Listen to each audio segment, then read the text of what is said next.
আসসালামু আলাইকুম। আশা করি সবাই ভালো আছেন। সপ্তম শ্রেণীর ছাত্রছাত্রীদেরকে আবারও জানাই নতুন ভিডিওতে স্বাগতম। তো আজকে আমরা ভাগের সাহায্যে বর্গমূল নির্ণয়, যেটা অনুশীলনী 1.1 এর 2 নাম্বারের অঙ্ক, এগুলো আমরা সম্পূর্ণ করব। তো প্রথমে দেখেন আছে 225।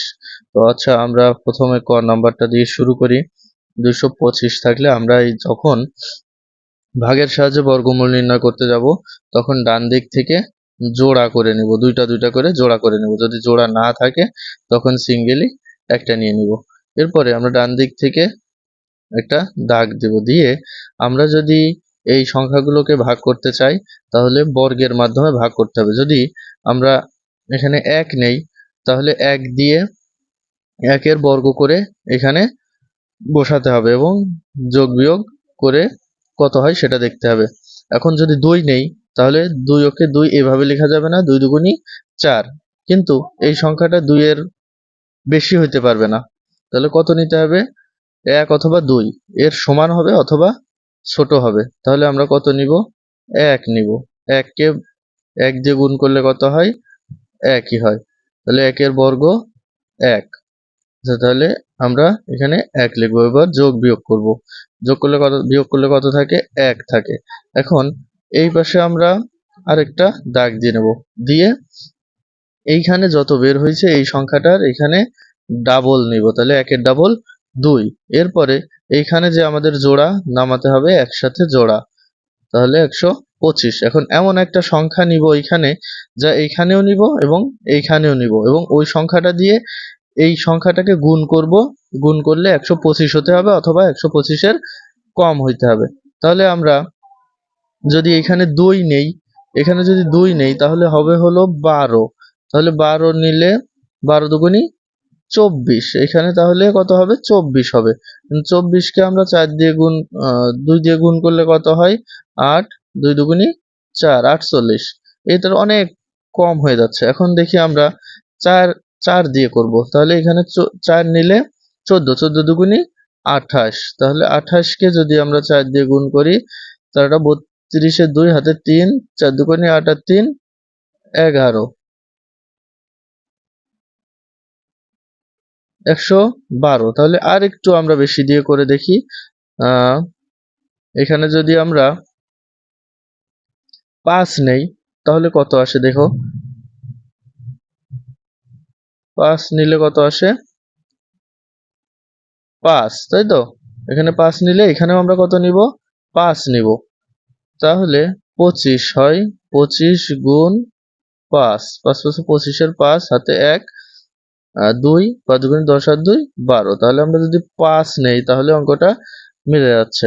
তাহলে প্রথমে কিন্তু এইখানে বসানোর পরে ডাবল না, কিন্তু এখানে আমি একটু আগে হয়তো ভুল বলে ফেলছি। এখানে বসানোর পরে না, আগে এইটার ডাবল নিতে হবে, 1 এর ডাবল নিতে হবে, তারপরে এইখানে যে সংখ্যাটা বসাবো এখানেও সেই সংখ্যাটা বসাবো। বসানোর পরে যত হয় ততকে আমরা ওই সংখ্যাটা দিয়ে গুণ করব। তাহলে দেখো, আমরা যদি 5 নেই এবং এইখানেও 5 বসাই তাহলে 5 দিয়ে 25-কে গুণ করলে কত হয়? 125। ঠিক আছে? তাহলে আমাদের বর্গমূল কত হলো? 15। 125-এর বর্গমূল কত? 15। ঠিক আছে?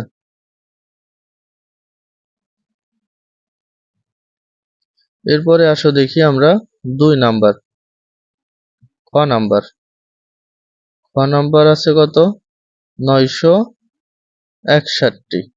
তাহলে আমরা আবার এইটাকে ভাগ করে দেখি, জোড়া করলাম। জোড়া করার পরে এটাকে আমরা কত দিয়ে করব? যেই সংখ্যা এখানে নেব সেই সংখ্যাকে ওই সংখ্যা দিয়ে গুণ করব। তাহলে 2 নিলে 2 দুগুণী 4, 3 নিলে 3 3-এ 9। তাহলে কত থাকে? 0। তাহলে বিয়োগ করলে 0 থাকলে 0 না লিখলে হয় বা পাশে। এখন 3 এর ডাবল, 3 দুগুণী 6। এখন এমন একটা সংখ্যা নিব যেটা এইখানে নিব। তাহলে দেখো একবারে মিলে যাচ্ছে। কত? 1 নিলে এইখানেও 1 নিলে আমাদের কত হচ্ছে? এখন এই 1 দিয়ে 61-কে গুণ করলে কত হয়? 61। তাহলে 961 এর বর্গমূল বর্গমূল কত? 31। আবার যদি এইভাবেও নির্ণয় করে দেখা যায় 25কে, কত আছে এখানে? 225। 225কে যদি রুট ওভার করা হয় তাহলে কত আসবে? 225 যদি রুট ওভার 225, এই যে 15। এইভাবে তোমরা মিলায় নিতে পারো, ঠিক আছে। এরপরে এইটাকেও আমরা একটু চেক করে দেখি। রুট ওভার 961,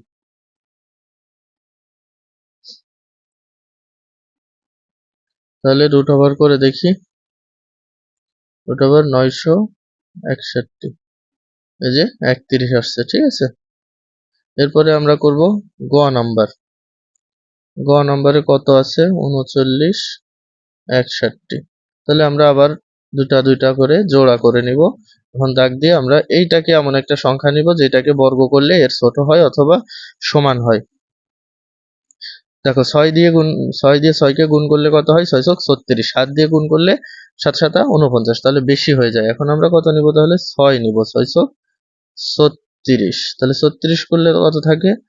বিয়োগ করলে 3 থাকে। এখন আবার এই দুইটা সংখ্যা একসাথে নামাবো, একটা নামানো যাবে না, যেটা জোড়া করছি সেটা একসাথে নামাতে হবে। এখন 6 দুগুণী 12, তাহলে এমন একটা সংখ্যা নিব যেটা নিয়ে করলে 361 হবে, অথবা 361 এর সরি, এটা আছে 300, এটা 9 আছে, 9 আছে, ঠিক আছে।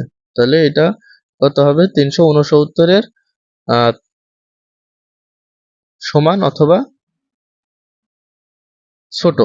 তাহলে দেখি আমরা যদি এখানে 3 বসাই তাহলে কত আসে? 3 বসালে 369 আসে। একবারে আমরা বের করে ফেলবো। 3 বসালে এখানে 3 নিব এবং এইটাকে আমরা এখানেও 3 বসাবো এবং এই সংখ্যাটাকে 3 দিয়েই গুণ করব, ঠিক আছে।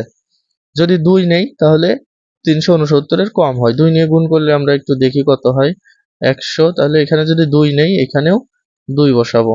তাহলে 122 গুণ 2, তাহলে কত আসবে? 224। তাহলে আমরা একটু দেখি,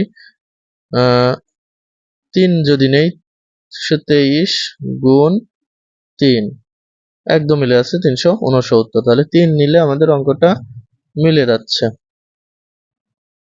তাহলে এটার বর্গমূল কত হবে? 39। 69 এর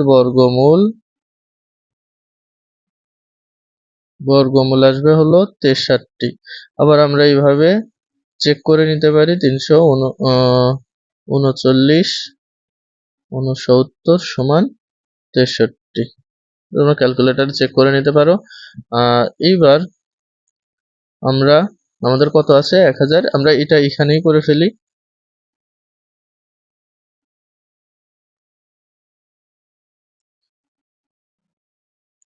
আমাদের কত আছে? ঘ নাম্বারটা আছে 1000 10 40 4, তাহলে কত আছে? 10,404। তাহলে আমরা এখন আবার এটাকে জোড়া করব। জোড়া করলে কত আসে? এইটা এইটা এইটা একটা আলাদা থাকে। তাহলে এখন 1 কে কত দিয়ে বর্গ করলে 1 হয়? 1, তাই তো। 1 কে 1 দিয়ে গুণ করলে 1 হয়, বিয়োগ করলে 0। এখন 1 এর ডাবল 2। তাহলে দেখো এখন আমরা সংখ্যা নামাবো। সংখ্যা নামালে এখানে বাঁ পাশে আগে একটা 0 চলে আসে। তাহলে দেখো এখানে আমরা এই শূন্যটা কি করব? এইখানে বসিয়ে নিব, ঠিক আছে। এরপরে আমরা যেহেতু 10 এর ডাবল করলে কত হয়? 20, তাহলে 20 লিখে নিব। এরপরে কি করব? যেহেতু আগে 1 এর ডাবল করছিলাম 2 আসছিল, এবং কোনো একটা সংখ্যা এখানে বসালেই কিন্তু এই 4 এর থেকে বেশি হয়ে যেত। যেহেতু এর মধ্যে যায় না, এর জন্য এখানে একটা 0 নিয়ে নিলাম, ঠিক আছে, এবং এখানে একটা 0 নিয়ে নিলাম। এরপরে আমরা আবার আরেকটা সংখ্যা নিয়ে নিব এখানে। তাহলে কত আসে? 404। এখন দেখো এখানে 2 নিলে কিন্তু অঙ্কটা মিলে যাচ্ছে। দেখো 2 দিয়ে গুণ 220 কে গুণ করলে 404 আসে। তাহলে 10,404 এর বর্গমূল কত আসবে? 102। ঠিক আছে, এখন আমরা একটু চেক করে দেখতে পারি কত আসে। 102। আচ্ছা, এইখানে যদি একটু প্রবলেম থাকে কারো একটু দেখাই দিই। প্রথমে 1 দিয়ে 1 এর মধ্যে কত যায়? সর্বোচ্চ 1 দিয়ে ভাগ করা যায়, তাহলে 1 বসালাম। এখন 1 এর ডাবল 2, কিন্তু এরপরে আমরা এই দুইটা সংখ্যা নামানোর পরে এখানে 4 আছে, এখন 2 এখানে অলরেডি আছে। তাহলে এখানে যদি এমন একটা সংখ্যা নিলেও, একও যদি নেই, সর্বনিম্ন 1 নিলেও তোমাদের কত এখানে কত হয়ে যাচ্ছে? 21, যা 4 এর থেকে কত বেশি। এই জন্য যেহেতু এর মধ্যে যায় না, সেহেতু আমরা কি করব? এখানে শূন্য দিয়ে গুণ করলে কোনো কিছুকে শূন্যই থাকে।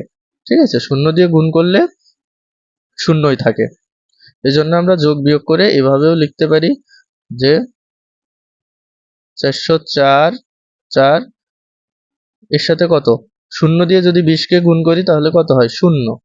তাহলে এখানে বিয়োগ করলে 4 থাকে।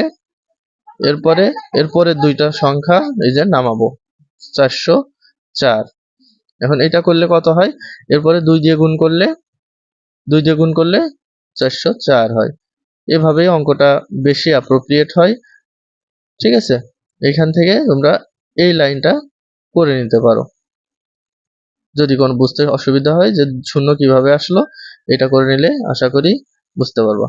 তো সবাইকে ধন্যবাদ। আজকে আমরা শেষ করলাম ভাগের সাহায্যে বর্গমূল কিভাবে নির্ণয় করে। পরবর্তীতে আমরা পরের অঙ্কগুলো করব।